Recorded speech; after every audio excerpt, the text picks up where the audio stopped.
సుపారీ ఇచ్చి హత్య చేయించాడు బాబా. వద్దు బాబా చంపొద్దంటూ వేడుకున్నా కనికరించకుండా హత్య చేశాడు.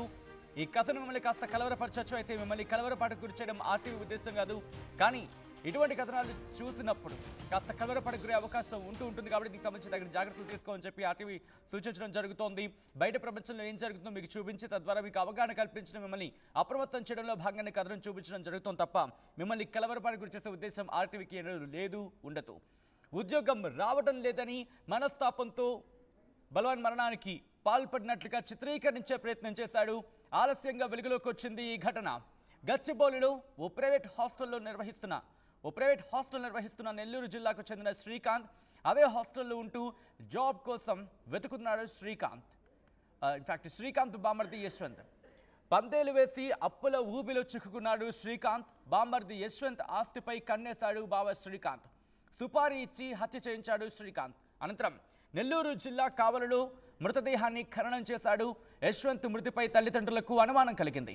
హైదరాబాద్ వచ్చి హాస్టల్ దగ్గర సీసీ ఫుటేజ్ని పరిశీలించాలనుకున్నారు తల్లిదండ్రులు. సీసీ ఫుటేజ్ అప్పటికే డిలీట్ అయినట్లు గుర్తించారు. యశ్వంత్ మృతిపై పోలీసులకు తండ్రి ఫిర్యాదు చేశారు. ఇక్కడ అనుమానం వచ్చి పోలీసుల విచారణలో బామ్మర్దిని హత్య చేసినట్లు ఒప్పుకున్నాడు బావ శ్రీకాంత్ అరెస్ట్ అవ్వడం జరిగింది. సుపారీ తీసుకున్న ఇద్దరు కూడా పరారీలో ఉన్నట్టుగా తెలుస్తోంది. బ్రేకింగ్ న్యూస్ చూస్తున్నారు. హైదరాబాద్ గచ్చిబౌలిలో దారుణం జరిగింది. ఆస్తి కోసం బామ్మర్దిని హత్య చేశాడు. సుపారీ ఇచ్చి హత్య చేయించాడు బావ. అప్డేట్స్ అందించేందుకు మా ప్రతినిధి పెట్రీషియా ఫోన్ లైన్లో సిద్ధంగా ఉన్నారు. పెట్రీషియా, అసలు ఇంతకీ ఏం జరిగింది? ఎక్కడ వీళ్ళిద్దరి మధ్య అంటే ఏమైనా గతంలో తగాదాలున్నాయా? సచిన్, గచ్చిబౌలిలో దారుణం చోటు చేసుకుంది. ఆస్తి కోసం సొంత బామర్దిని సుపారీ ఇచ్చి మరీ హత్య మార్చిన బావ. ఇదంతా కూడా ఆలస్యంగా వెలుగులోకి అయితే వచ్చింది. ఏదైతే ఆలస్యంగా వెలుగులోకి వచ్చిందని పూర్తిగా తెలుస్తుంది. ఒకవైపు కూడా ఈ నెల 1వ తారీఖు ఘటన చోటు చేసుకుంది. ఉద్యోగం రాలేదు అంటే తీవ్రమైన మనస్తాపానికి గురయ్యి ఆత్మహత్య చేసుకున్నాడు అంటే చిత్రీకరించే ప్రయత్నం అయితే చేశారు నిందితుడు. బాడీని కూడా తగలబెట్టి అంటే ఆ కార్యక్రమాలన్నీ పూర్తిగా ఫినిష్ చేశారు. ఒకవైపు కుటుంబ సభ్యులకి సొంత తండ్రికి అనుమానం రావడంతో వెంటనే వాళ్ళందరూ కూడా పోలీసులకి కంప్లైంట్ చేయడం అయితే జరిగింది. పూర్తిగా కూడా ఇదంతా కూడా డబ్బు కోసమే జరిగింది. ఏదైతే బావ ఉన్నాడో సొంత బామర్దిని అతి దారుణంగా హతమార్చాడు. మొత్తం మీద కూడా డబ్బుల కోసం అంటే పూర్తిగా ఎవరైతే బావ ఉన్నాడో అతనికి ఫినాన్షియల్ ప్రాబ్లమ్స్ ఉండడం వల్ల బామర్ది ఆస్తికి కన్ను పడ్డదని కూడా పూర్తిగా అయితే తెలుస్తుంది. మొత్తం మీద కూడా ఆత్మహత్య చేసుకుని చిత్రీకరించే ప్రయత్నం చేశారు.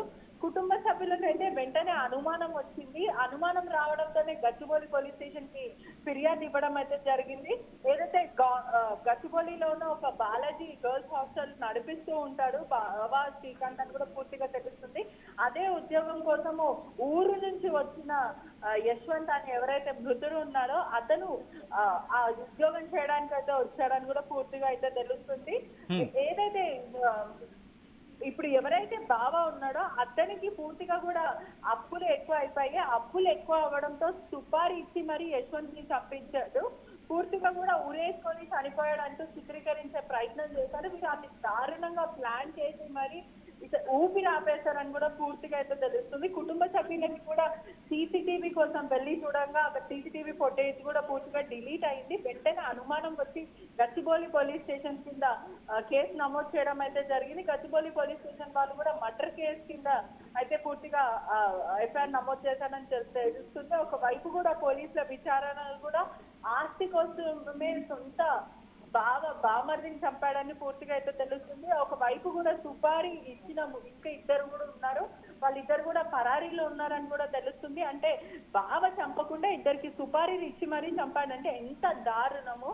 సొంత రిలేషన్షిప్ అయినప్పటికీ కుటుంబ సభ్యులన్నా కనికరం లేకుండా కేవలం డబ్బు కోసం ఒక ఫినాన్షియల్ వాళ్ళ ఓన్ బెనిఫిట్స్ కోసం చంపడం అనేది చాలా దారుణమైన విషయము. ఎంత కుటుంబ సభ్యులు అయినప్పటికీ కూడా కేవలం ఫినాన్షియల్ ప్రాబ్లం ఉంటే అది ఇంకా కష్టపడో లేకపోతే ఇంకా దారులు ఉంటాయి. కానీ ఇతను తొక్కింది మాత్రం ఖచ్చితంగా అడ్డదారితే. చంపొద్దు అని వేడుకున్నప్పటికీ కూడా సుపారికి గ్యాంగ్ కి కొంత లక్షల వరకు డబ్బులు ఇచ్చి అతి దారుణంగా చంపి ఆ తర్వాత ఉరేసుకుంటూ అంటూ కుటుంబ సభ్యులు ఆల్రెడీ నెల్లూరు వాసులు అని తెలుస్తుంది.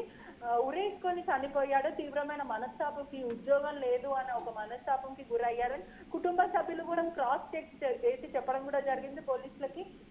ఉద్యోగం కోసం మా కొడుకు ఎప్పుడు చనిపోడు, చాలా ధైర్యవంతుడు, ఏదున్నా కూడా పోరాటం చేస్తాడు. నెల్లూరు నుంచి కూడా ఇక్కడ ఉద్యోగం చేయడానికే వచ్చాడు, కానీ అతనికి అంత పరిస్థితులు కూడా ఏదైతే చనిపోయేంత అవసరం లేదు అంటే వాళ్ళకి అనుమానం వచ్చింది. వెంటనే సీసీటీవీ ఫుటేజ్ చూపించండి అంటే డిలీట్ అయిపోయింది పూర్తిగా. నిందితుడు సీసీటీవీ ఫుటేజ్ కి సంబంధించిన 2-3 రోజుల డాటా మొత్తం కూడా డిలీట్ చేసిన వెంటనే పోలీసులకు అనుమానం వచ్చి పూర్తిగా ఇన్వెస్టిగేషన్ చేస్తే తెలుస్తుంది నిందితులకి సుపారీ ఇచ్చి మరీ చంపించిన సొంత బావాని పూర్తిగా అయితే తెలుస్తుంది. యశ్వంత్ ని అతి దారుణంగా బావ శ్రీకాంత్ చంపాడని కూడా పూర్తిగా తెలుస్తుంది. అంటే హాస్టల్లో యశ్వంత్ ఒకడే ఉంటున్నాడా, రూమ్మేట్స్ ఎవరైనా ఉన్నారా?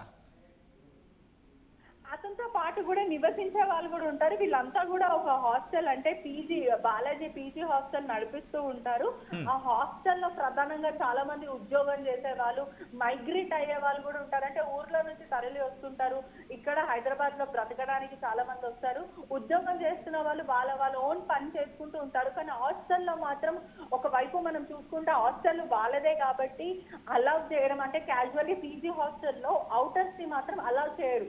సెక్యూరిటీ పరంగా కూడా ఎక్కడ కూడా అలౌ చేయకూడదు, అది రూల్స్ లో కూడా అగైనెస్ట్. అది ఎవరైనా సరే నివసిస్తున్న వాళ్ళు రెసిడెంట్స్ అక్కడ ఉంటున్న వాళ్ళని మాత్రమే అలౌ చేస్తారు.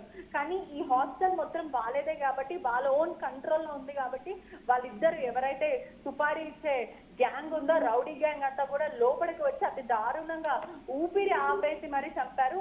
ఆపిన తర్వాత ఉడేసుకునేలాగా చిత్రీకరించారు. అంటే వెంటనే అతన్ని ఫ్యాన్ కి ఊరి వేయడంకి సంబంధించిన ఏదైతే చీర కట్టడం కానీ అంటే చిత్రీకరించారు. పూర్తిగా సీన్ అంతా కూడా ఒక సూసైడ్ అటెంప్ట్ కి ప్రయత్నించారంటూ, అంటే అక్కడ ఉన్న వస్తువులు కూడా చిందరబందర చేయడము, మొత్తం మీద అంటే కుటుంబాన్ని కానీ పోలీసులను కానీ అందరినీ తప్పుదోవ పట్టించే ప్రయత్నం చేశారు. ఈ ఘటన కూడా ఫస్ట్ కి జరిగితే ఆలస్యంగా వెలుగులోకి వచ్చింది. కేవలం కుటుంబ సభ్యులకు అనుమానం వచ్చి మాత్రమే ఇదంతా కూడా బయటకు వచ్చింది. ఒకవేళ కుటుంబ సభ్యులకి అనుమానం రాకపోయి ఉంటే నిందితులు తప్పించుకునే వాళ్ళకి క్లారిటీగా మనకైతే తెలుస్తుంది. రైట్ పెట్రిషియా, సో మొత్తంగా అయితే మాత్రం హైదరాబాద్ గచ్చిబౌలిలో దారుణం జరిగింది. ఆస్తి కోసం బామర్దిని సుపారీ ఇచ్చి హత్య చేయించాడు బావ. వద్దు బావ, చంపద్దంటూ వేడుకున్నా కనికరించకుండా హత్య చేశాడు. ఉద్యోగం రావడం లేదని మనస్తాపంతో ఉరివేసుకుని బలవన్ మరణానికి పాల్పడినట్లుగా చిత్రీకరించారని కూడా ప్లాన్ చేసుకున్నట్టుగా తెలుస్తోంది. ఆలస్యంగా వెలుగులోకి వచ్చింది ఘటన. గచ్చిబౌలిలో ప్రైవేట్ హాస్టల్ నిర్వహిస్తున్నాడు నెల్లూరు జిల్లాకు చెందిన శ్రీకాంత్. అదే హాస్టల్లో ఉంటూ జాబ్ సర్చింగ్ అంటే ఉద్యోగం కోసం వెతుకుతున్నాడు, ఉద్యోగ ప్రయత్నాలు చేస్తున్నాడు శ్రీకాంత్ బామ్మర్ది యశ్వంత్. పందాలు వేసి అప్పుల ఊబిలో కూరుకుపోయాడు శ్రీకాంత్. ఈ నేపథ్యంలోని బామ్మర్ది యశ్వంత్ ఆస్తిపై కన్నేశాడు బావ శ్రీకాంత్. సుపారీ ఇచ్చి హత్య చేయించాడు శ్రీకాంత్. అనంతరం నెల్లూరు జిల్లా కావలలో మృతదేహాన్ని ఖననం చేశాడు. యశ్వంత్ మృతిపై తల్లిదండ్రులకు అనుమానం కలిగింది. హైదరాబాద్ వచ్చారు. హాస్టల్